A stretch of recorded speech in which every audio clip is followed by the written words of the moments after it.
Muito bom dia. Quase 11 horas, tá quase, daqui um pouquinho dá boa tarde, né?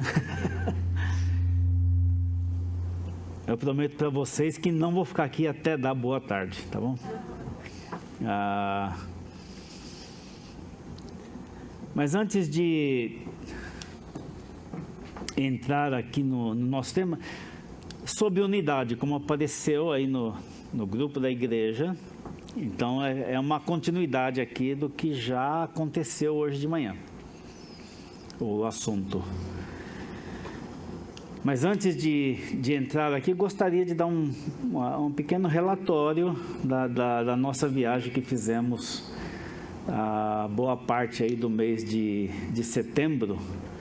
Nós saímos aqui de Londrina no dia 12 de setembro e voltamos dia 30, né? Então 3 semanas em viagem, e boa parte desse tempo estávamos no Peru, mais especificamente na cidade de Pucallpa. Pucallpa é uma cidade mais ou menos em termos de população do porte de Londrina. Tem como uma das características do serviço de transporte público, vamos dizer assim, esses mototáxis mais triciclos. Já é a segunda vez que eu estava lá e perguntei, né? Porque aquilo é impressionante. Você está nós usamos aquilo direto, todos os nossos movimentos que tínhamos que fazer em Pucallpa, fizemos nesses táxis. Até me afetou os olhos por conta disso, por causa de poeira, fumaça e tudo mais, porque não tem proteção nenhuma. Mas em alguns lugares que você está num transporte desse, e que a rua faz uma baixada e sobe de novo, você olha assim, é só teto desses mototáxis. Aí uma vez eu perguntei para alguém, né? Quantos desses tem aqui em Pucallpa? Ele falou, deve ter uns 35 mil. E isso faz com que seja muito barato também. Fazia uma viagem ali um pouco mais longe, 5 soles. O sol é o dinheiro peruano e, acredite se quiser, vale um pouco mais do que o nosso real aqui. Eu comprei soles aqui no Brasil antes de ir para o Peru e me ficou um pouco caro. Mas assim, lá dentro é um transporte barato. E durante esse tempo, eu vou introduzir isso aqui para o assunto que nós temos sobre unidade, porque nós passamos mais ou menos 2 semanas reunidos, indígenas da Bolívia, indígenas do Peru, indígenas da Colômbia, e aí tínhamos pessoas, indígenas do Brasil, aí tínhamos pessoas não indígenas do Brasil, do Peru, da Colômbia, tínhamos alguns americanos, e nós participávamos aí de um treinamento de liderança ministrado por um missionário que nasceu no Brasil e depois estudou nos Estados Unidos, foi missionário em várias partes e hoje mora na Grécia. E tínhamos também 2 canadenses de origem chinesa, que estavam aí participando das nossas reuniões. Ou seja, nós éramos mais ou menos 30 e poucas pessoas, e tinha uma enorme diversidade de culturas, de línguas e tudo mais presentes ali. Uma diversidade de capacidades, uma diversidade, assim, o que você possa imaginar de diversidade, nós tínhamos nesse grupo de 30 pessoas. E foi muito interessante, porque trazer todo mundo, por exemplo, para escutar, né, lições ou participar de um treinamento de liderança, num contexto onde os estilos de liderança culturais são muito diferentes uns dos outros. Mas é muito interessante que a razão que nós estávamos juntos também tinha a ver com a proposta disso que nós chamamos de Movimento Três Ondas, que é assim que nós chamamos esse movimento, e é um movimento, não é uma organização, é de alcançar todas as etnias da Amazônia. Então nós temos 8 países que fazem parte da Amazônia. O Brasil é o maior deles, mas são 8 países, e também falamos de terras baixas. Isso no contexto sul-americano é muito interessante, porque você tem indígenas das terras altas, ou os andinos, e tem os indígenas das terras baixas, os amazônicos e não amazônicos, mas de terras baixas. Então o movimento Três Ondas está relacionado à Amazônia e aos indígenas das terras baixas. E essa era a nossa diversidade ali presente. Com esse propósito de que o movimento possa realmente causar uma mobilização de esforços e tudo mais para o alcance de todas as etnias não alcançadas ainda com o Evangelho de Cristo na Amazônia e nas terras baixas de toda a América do Sul. É muito interessante porque o ano que vem, provavelmente, nós vamos ter algumas reuniões com indígenas amazônicos no Suriname, para integrá-los. Eu estive, quando eu nem tinha chegado em Londrina ainda, mas em 2015 eu estive 2 vezes no Suriname, exatamente fazendo esses contatos, junto com outro indígena peruano, e participando de reuniões de líderes de igrejas ali no Suriname. E agora nós devemos ir o próximo ano ao Suriname, final de julho, agosto do ano que vem, para efetivar a concretização da participação dessa liderança nesse movimento. E eles querem fazer parte disso. Mas é muito curioso, né? Eu estive 2 vezes no Suriname, mas uma das vezes eu entrei numa aldeia onde tinha uma conferência.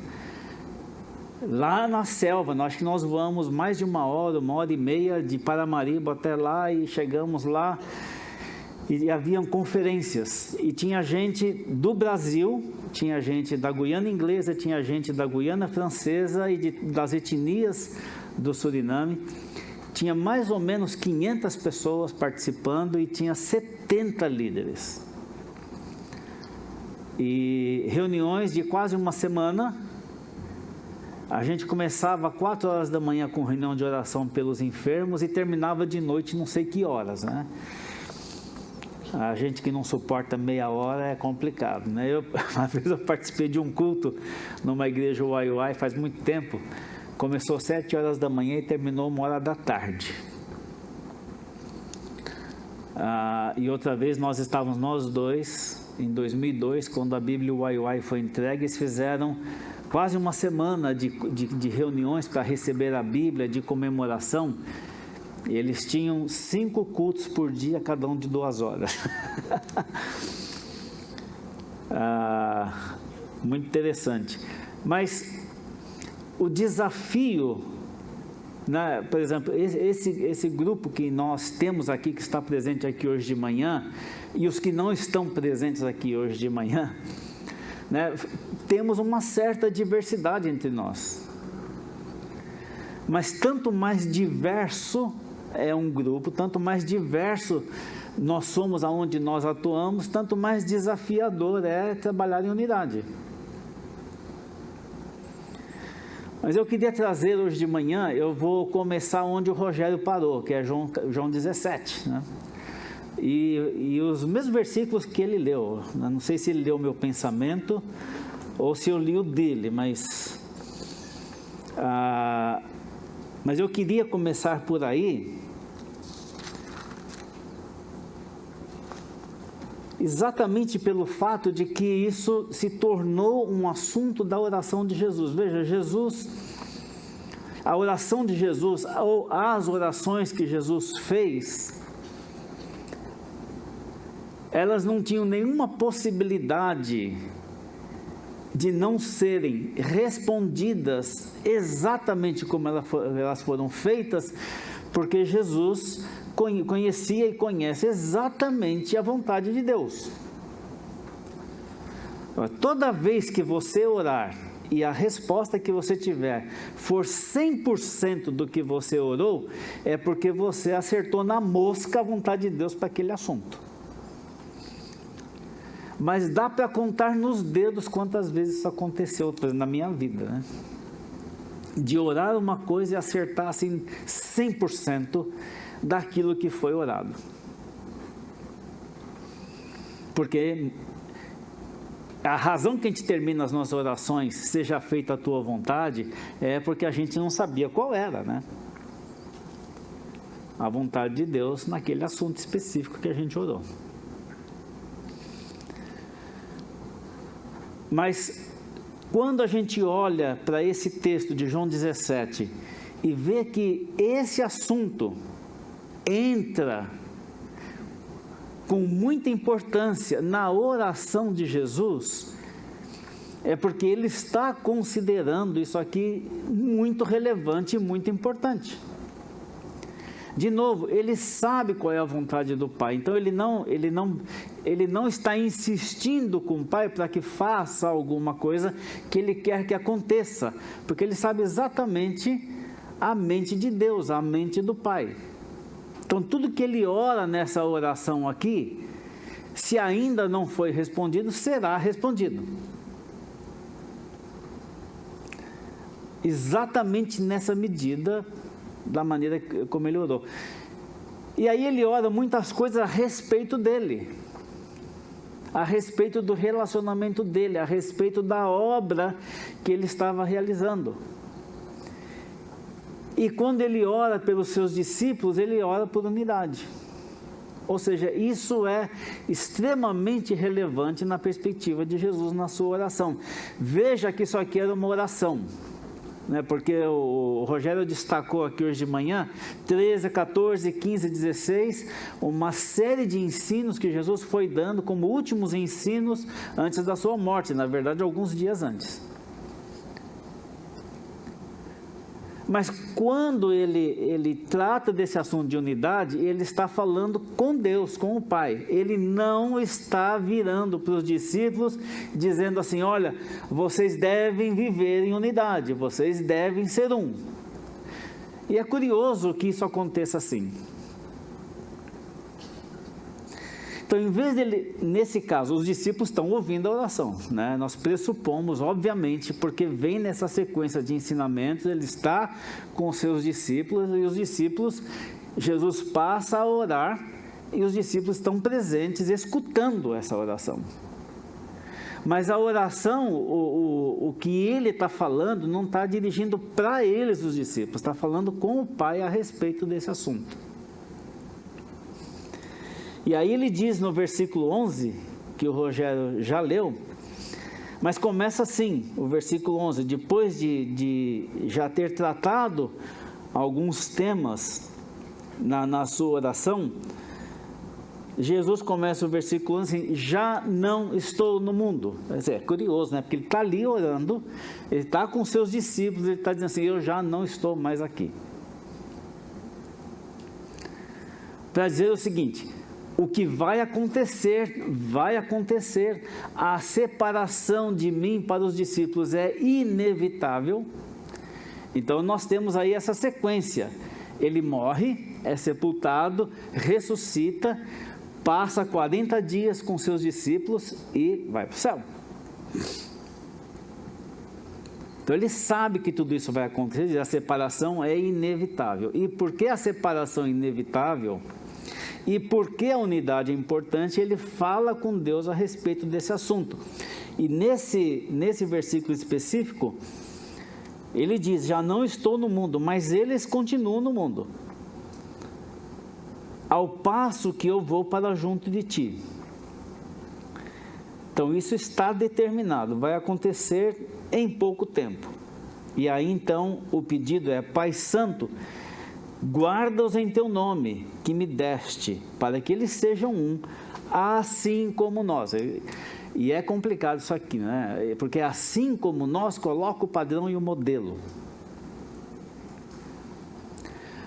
Aí todos nós que estamos aqui hoje de manhã podemos dizer assim, nós não chegamos lá ainda.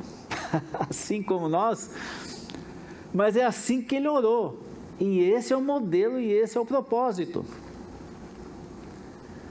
Mas por que é que Jesus pede ao Pai que os seus discípulos sejam um e não diz para os discípulos que eles devem ser um, diretamente?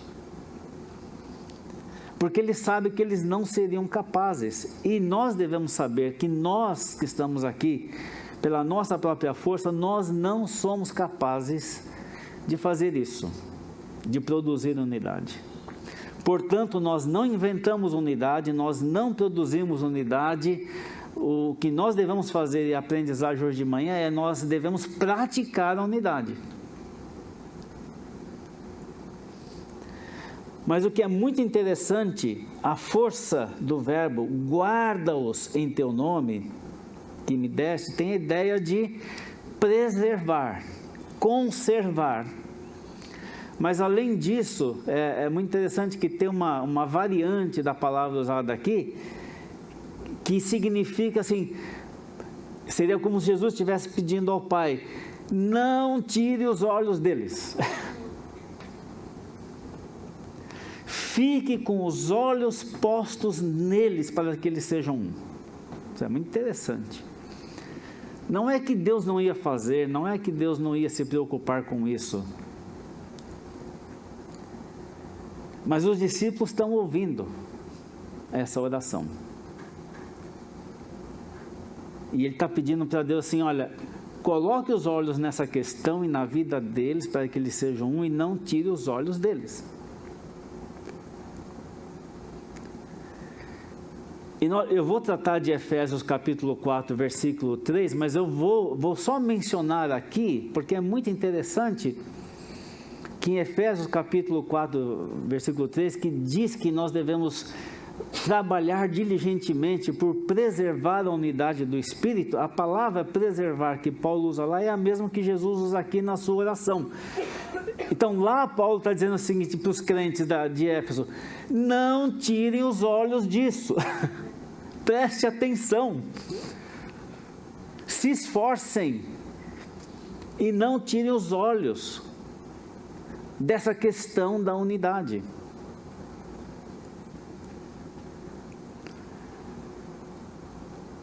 Então a unidade aqui, orada por Jesus, ela é nesse sentido, em algum aspecto, um fim em si mesmo. Tem outras finalidades. Mas essa é uma finalidade, porque nós depois, quando a gente vai para o versículo 21, Jesus continua orando, né, o 20 e o 21, e no 21 ele diz, a fim de que todos sejam um. Então ele fala dos discípulos e ele fala dos que virão no futuro, no versículo 20.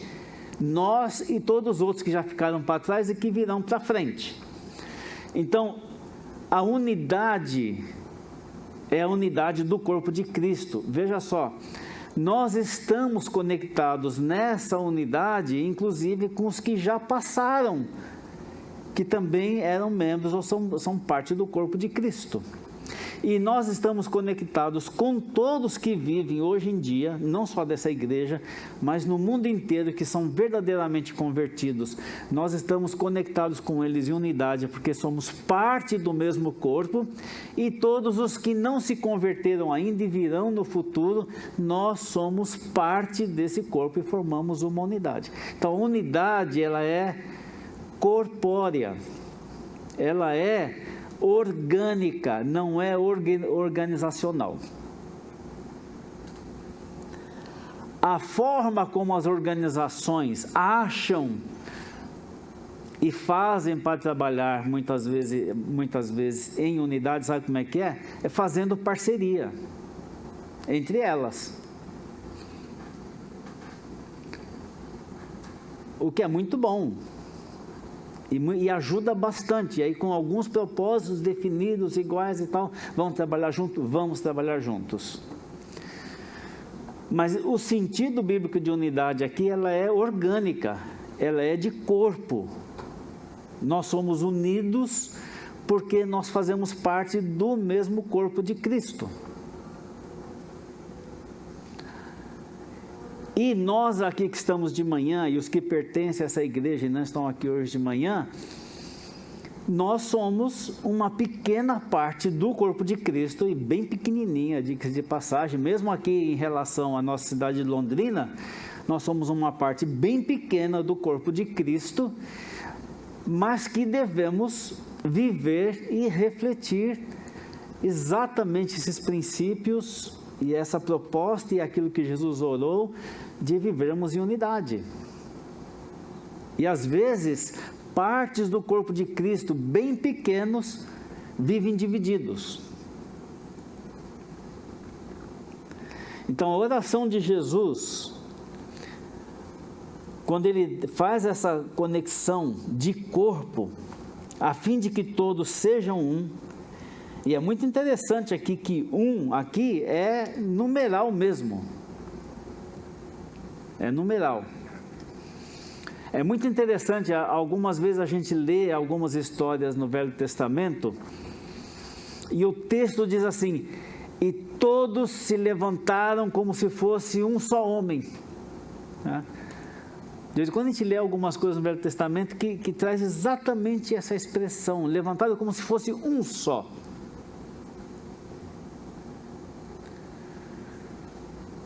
E aí alguém uma vez usou a seguinte expressão, todos nós aqui já assistimos filmes, daqueles filmes antigos, aonde as cidades eram muradas e tinham portas enormes, né?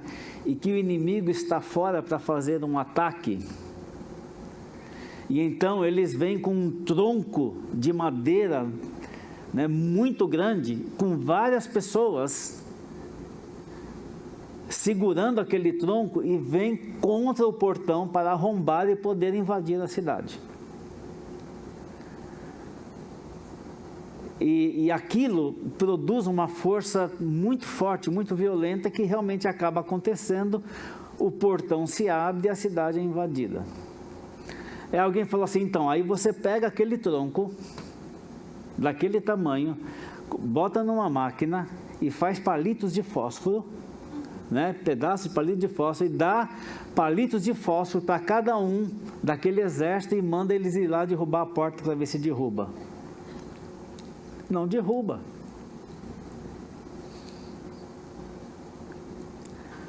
E às vezes parece que é isso que a gente faz, né? Nós temos uma força enorme de unidade, de conjunto, como se fosse um tronco desse tipo, e a gente prefere palitinho de fósforo, né? E a gente quer derrubar as portas do inferno com palitinho de fósforo, quando precisa de um tronco enorme, ou de uma dinâmica enorme para fazer isso, e a gente se divide e pega uns palitinhos de fósforo e vai lá cutucar a porta, né?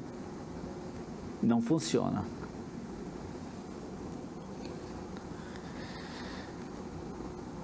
De novo, ele volta a esse padrão, a fim de que todos sejam um, e como és tu, ó Pai, em mim, e eu em ti, também sejam eles em nós. Então, aí, o ensino desse texto aqui é unidade, o tema de unidade, o tema de sermos um, é um chamado, uma chamada para a gente participar do ambiente da Trindade.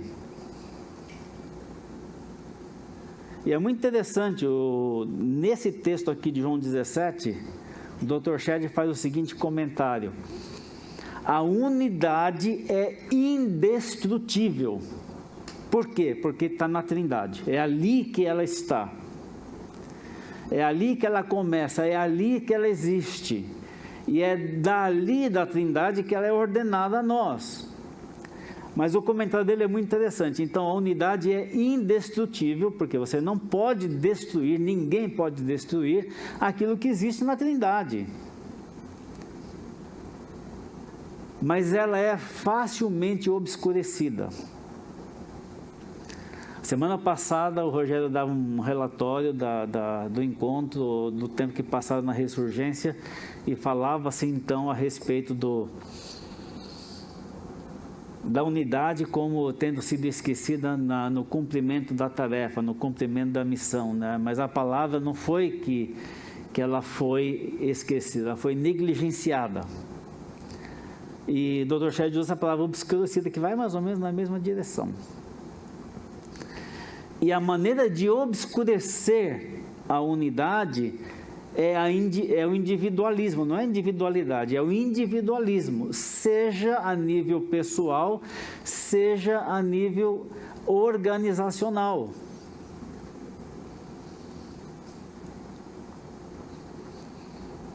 Eu estive no ano de 1900, acho que foi 97, na África do Sul. Era um congresso mundial de missões. E houve um dia lá que nós estávamos reunidos numa igreja não muito grande, e o pessoal, né, mobilizou alguma coisa lá, de pedir perdão de muitas coisas e tal. Bem, foi lá um líder, aí eu vou dar um nome aqui, porque já que tem a ver com a gente, né? Então foi um líder, né, da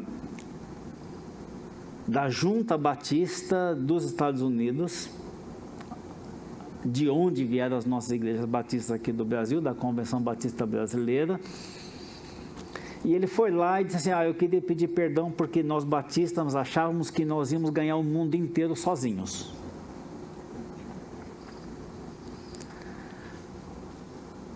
Aí, quando ele terminou de falar, alguém perguntou assim: então, vocês agora vão trabalhar em parceria? Ele falou: não.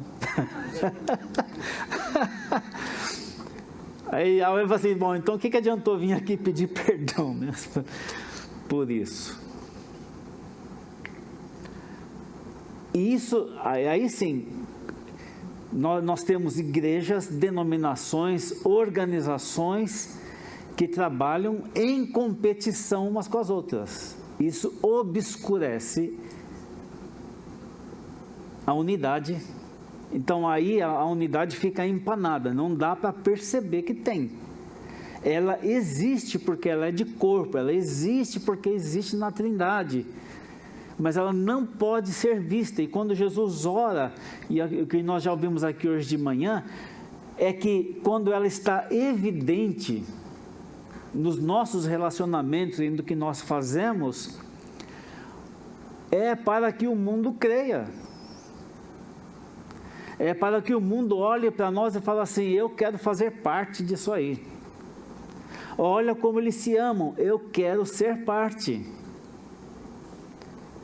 E aquele texto que tem ali, né, que é o lema da igreja, naquele contexto, exatamente isso que aconteceu. As pessoas olhavam para aqueles primeiros irmãos lá do começo e falavam assim, tinham a simpatia do povo. E muitos vieram à fé por causa desse testemunho. Então, unidade também, nesse sentido, não é um método de fazer as coisas, é um mandamento.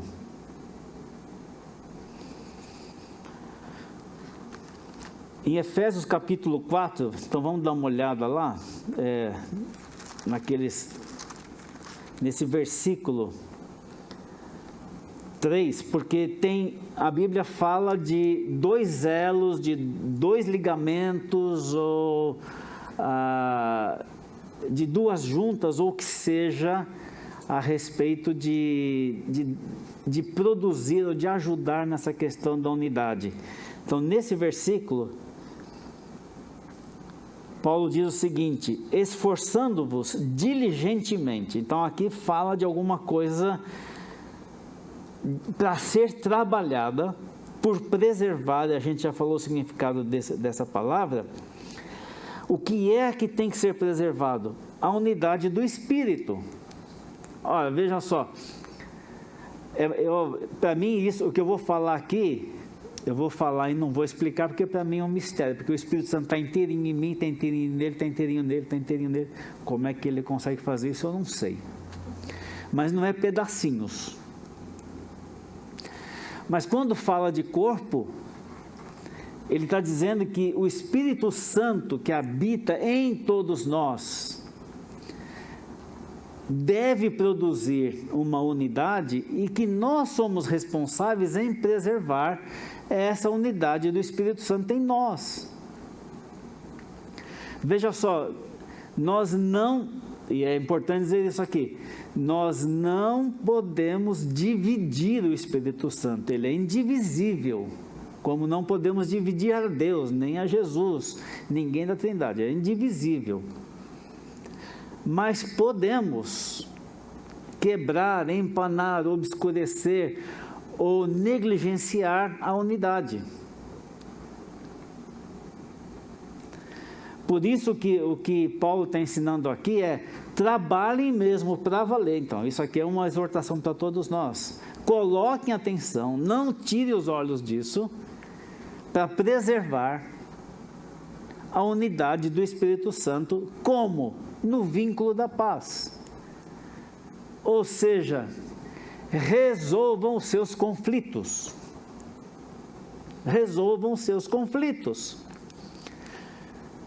Porque nós somos diferentes e porque nós somos pecadores e por uma série de razões. Nós temos conflitos dentro de casa, nós temos conflitos aonde nós trabalhamos, nós temos conflitos aqui entre nós. E eu estou dizendo isso não é porque eu sei dos conflitos que existem, mas existe porque nós somos seres humanos, pecadores. Então, o que ele está dizendo assim, preserve a unidade desse corpo, como?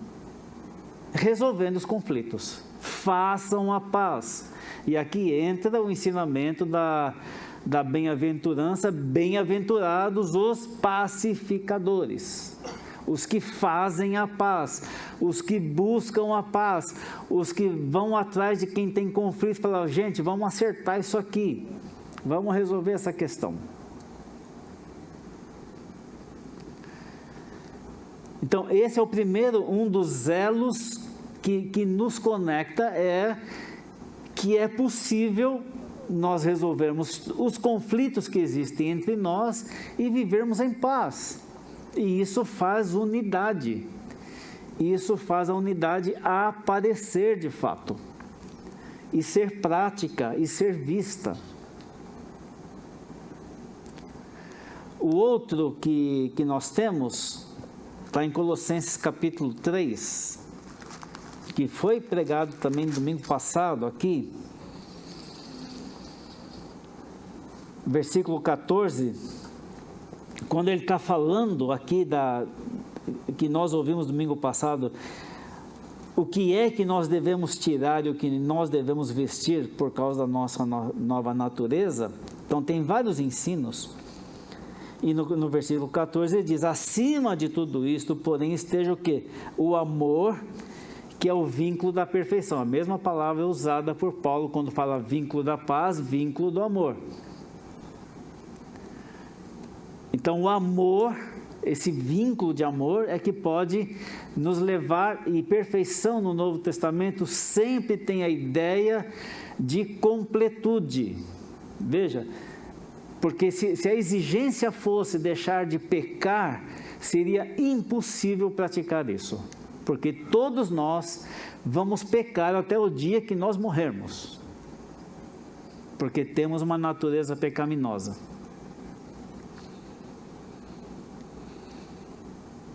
Aí quando a gente fala desse homem já falecido há algum tempo, né, Dr. Shedd, alguém uma vez chegou para ele e falou assim: faz 3 meses que eu não cometo nenhum pecado. Você pensa, o homem é teólogo, né? Ele vai no grego, ele vai pegar a Bíblia e vai pegar os argumentos. Não, ele falou assim. A resposta foi a seguinte, com uma pergunta: a tua esposa concorda com isso?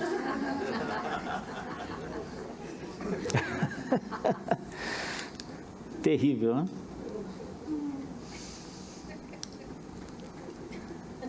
Então, tipo assim, nós não estamos buscando a perfeição para deixar de ser pecadores, porque a Bíblia diz que quem diz que não peca já pecou, porque é mentiroso, porque a Bíblia diz que a gente peca e pronto, né? Mas a ideia de completar, então a ideia de perfeição é de ir completando. Quando Jesus fala naquele texto de João 17, de aperfeiçoar a unidade, ele está falando exatamente disso, para que isso vai se tornando alguma coisa que seja completa entre eles. Então, o vínculo de paz e o vínculo de amor são dois elos, dois ligamentos, duas coisas que, funcionando praticamente entre nós, conflitos resolvidos, demonstrações claras e objetivas de amor verdadeiro entre nós, torna a unidade visível, agradável, alguma coisa que queremos, da qual queremos participar. Nesse mesmo texto de Efésios capítulo 4, então nós temos aqui o que pode ser chamado de os 7 elementos da unidade. E é muito interessante, porque são coisas bastante objetivas e simples, colocadas por Paulo, que diz, é assim que a unidade é. Então veja, versículo 4, 5 e 6 de Efésios 4. O que é unidade? Só existe um corpo. Então, eu volto a dizer, o corpo de Cristo é um só. E aí não tem nada a ver com denominação, nem organização, nem coisa nenhuma. Todas as pessoas, aonde quer que estejam, que verdadeiramente são crentes em Cristo, convertidas a Cristo, são parte desse corpo. Então existe apenas um corpo, não existe um corpo Catuaí, um corpo presbiteriano, um corpo Assembleia de Deus, um corpo sabe lá o quê. Por isso eu estou dizendo aqui que o que nós formamos aqui, daqueles que são dessa igreja e que pertencem efetivamente ao corpo de Cristo, porque são convertidos, e a gente sempre suspeita que tem gente que é membro dessa igreja e não é convertido de fato, então precisa se converter, são todos membros de um só corpo. Agora, a diferença é o seguinte, nós temos que conviver a nossa vida de comunidade. Então, não resolve nada eu dizer que eu amo todos os meus irmãos chineses que vivem na China, porque eu não vivo lá, então é fácil dizer isso. Inclusive orar por eles de fato e tudo mais, mas está aí o limite, né? Nós estamos a milhares de quilômetros de distância, e há uma distância enorme cultural, uma distância enorme linguística e tudo mais, socioeconômica e o que mais quer. Então diz respeito a nós, mas só existe um corpo. Também, ele diz aqui, o outro elemento é só existe um Espírito. Não existe um Espírito pentecostal e um que não é pentecostal. Não existe um Espírito reformado e um que não é reformado. Se a gente quiser discutir essas nuances daqui para lá e tudo mais, tudo bem, eventualmente é interessante, mas só existe um Espírito Santo. E ele habita o corpo de Cristo. Então só existe um corpo, só existe um Espírito e só existe uma esperança. A esperança da nossa vocação, do nosso chamamento. Nós somos convertidos porque nós fomos chamados para isso. Nenhum de nós acordou um dia de manhã na nossa casa quando éramos incrédulos e dissemos assim, hoje eu vou me converter. Isso não funciona assim.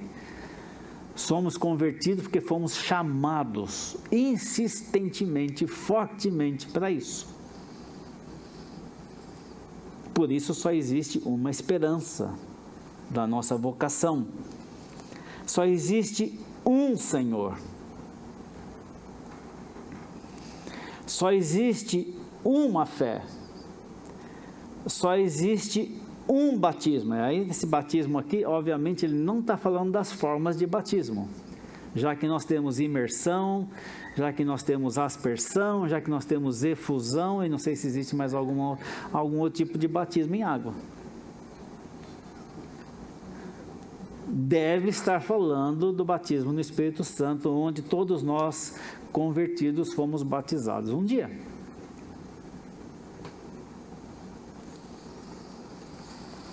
Um só Senhor, uma só fé, um só batismo e um só Deus.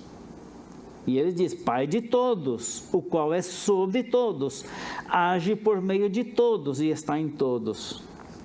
Então, esse Deus, que é Pai de todos, é muito interessante essas colocações finais dessa sessão aqui,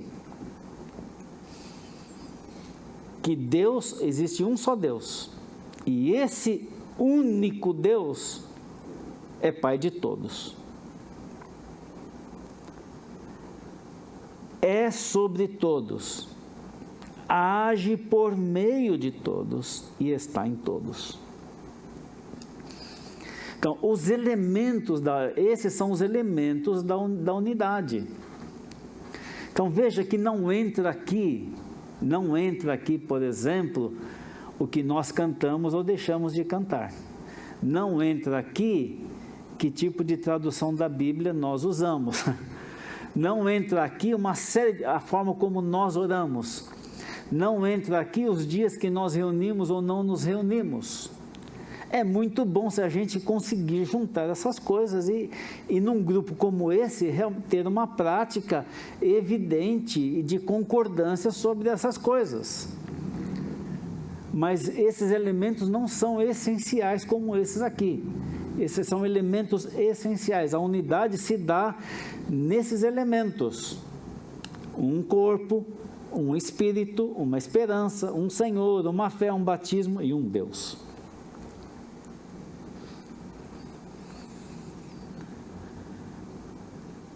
E eu queria, vou terminar, vou pular umas coisinhas por aqui, que estava planejado, mas eu quero chegar às conclusões, um pouco sobre esses aspectos que nós estamos tratando, e algumas coisas que a gente já falou. Todos que são verdadeiramente crentes em Cristo são parte do seu corpo e, portanto, estamos unidos a todos eles. Quem viaja e quem visita os lugares se dá conta disso. Uma das experiências que eu não me esqueço é que exatamente nesse ano 97, quando eu estive na África do Sul, depois eu fui a Angola, e quando eu voltei, eu tinha que passar 2 dias na África do Sul antes de voar para o Brasil, na época que não tinha voos diários. E eu me hospedei com um casal de moçambicanos lá em Johannesburgo. E esses irmãos, convertidos, irmãos em Cristo convertidos pelo ministério da Valnice Milhomes, quando ela foi missionária em Moçambique. Que ela foi missionária na África do Sul e em Moçambique. Esses irmãos me acolheram, pobres, eles me acolheram em sua casa, nunca tinham me visto na vida e nunca me viram outra vez na vida, depois que eu passei por lá e fui embora. E eu fiquei pensando, a forma como eles me trataram. Para mim foi uma coisa assim impressionante. Eles fizeram o melhor que eles podiam. Estava frio, me deram bastante cobertor para dormir de noite. Prepararam as refeições. Foram 2 dias ali, mais ou menos, hospedado com eles. E compartilhando, e a razão que eles estavam na África do Sul é porque o marido precisava fazer hemodiálise, alguma coisa assim, e em Moçambique não tinha, estavam lá por conta disso.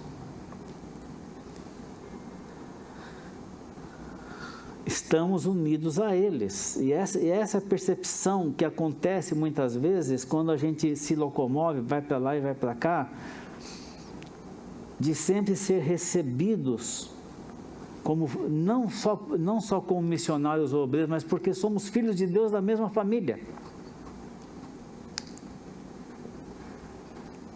Nós temos recebido pessoas na nossa casa também que a gente viu uma vez só na vida, quando passou por lá. Para nós, como igreja local, a unidade deve ser bem visível, para que possa ser um testemunho fiel do amor de Deus entre nós. De novo, nós não podemos agir de maneira que a unidade que deve aparecer entre nós esteja obscurecida pelo individualismo, pelas preferências pessoais, por aquilo que eu gosto e não gosto. E aí então, não romper a unidade ou quebrar a unidade, porque ela é do Espírito Santo, o Espírito Santo é indivisível, mas de empanar, de obscurecer, de tal maneira que ela não seja percebida, tanto pelos que estão aqui todo o tempo, como para aqueles que eventualmente passem por aqui e olhem para nós. A unidade deve ser prática e deve ir além da nossa própria comunidade ou igreja. Ou seja, comungar e colaborar com irmãos nossos em projetos do reino de Deus. Por exemplo, que eu acho muito positivo, né? A igreja, por exemplo, participa do sustento de missionários que não são membros dessa igreja. Então estão associados com a MIAF, estão associados com a CEPAL, estão associados com o Terena, com o Henrique, a família. E a gente precisa entender isso, que esse processo, qualquer avanço, qualquer problema, recuo, seja, por exemplo, do Edilson e a Solange, e do Roger e a Ludmila, né, que eles possam voltar para Moçambique, ou os movimentos que o Henrique e a Corina fazem tudo mais nos seus ministérios, nós temos uma participação efetiva. Isso é parte de viver em unidade, é quando a gente sai do nosso ambiente, sai daquilo que nós fazemos comumente e vamos nessa direção.